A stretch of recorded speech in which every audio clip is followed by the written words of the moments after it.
Hello everyone. I'm making another video here concerning the Wyoming Highway Patrol because I'm very confused in an emotional state of disarray after 1 week ago today having my constitutional civil liberties as a lifetime law-abiding citizen and taxpayer raped by a trooper by the name of Gabriel Testerman, who I consider to be a criminal with a badge, who has no regard whatsoever for the law or the Constitution, much like a brown shirt Nazi. And I know that term is overused and it can kind of turn some people off because of it, once again, being abused and overused, but in reality, it's really the best analogy and example we have of when police essentially think they're above the law. Now, this gentleman here is the commander of the Wyoming Highway Patrol, Mr. Colonel Butler, who I have not interacted with or met. And in this photograph, he certainly looks like an upstanding man, a nice man. I hope that to be the case because we're going to be having an investigation and all sorts of things going on regarding Trooper Testerman's ill-fated decision to violate my rights. There's some text here.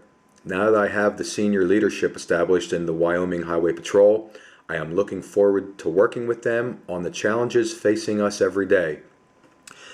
The question I have for you, Colonel Butler, is just exactly what are those challenges?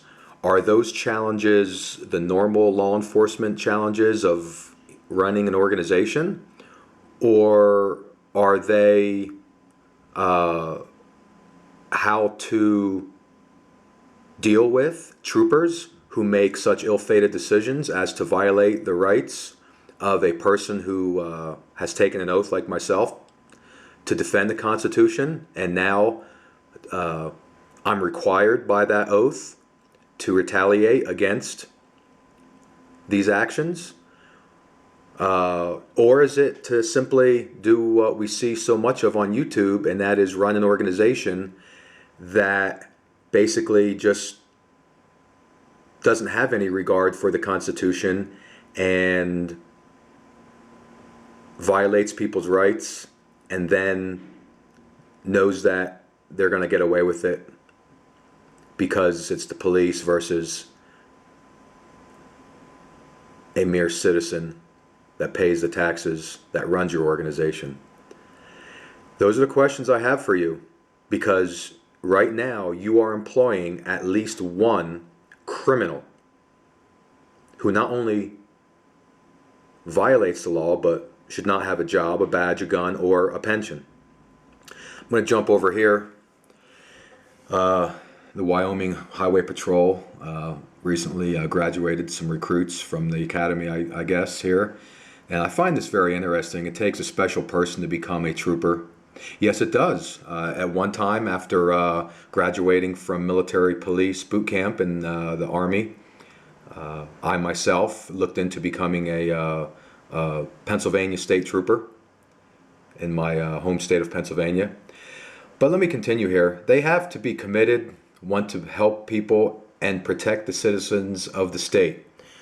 Well, I'm going to go back over here to Mr. Butler since he is the commander. Mr. Butler, I've been going to Wyoming regularly or semi-regularly for probably the better part of 6-7 years now. I've been in every part of Wyoming, probably more parts of Wyoming than most people who live in Wyoming. Spent extensive amounts of time in Wyoming. And the only thing that I have ever needed protection from is one of your employees, Stormtrooper Gabriel Testerman, who used his badge, his gun, and his government-issued authority and backup of the force to violate my constitutional rights to be free from illegal search and seizure. My refusal of consent to allow a search was used as probable cause. I'm speculating, of course, because there's absolutely no other reason whatsoever, so I can speculate all I want. That was used against me and used as cause to search my vehicle. And in the other videos, you can see my ravaged belongings and the condition they were left in by inhuman troopers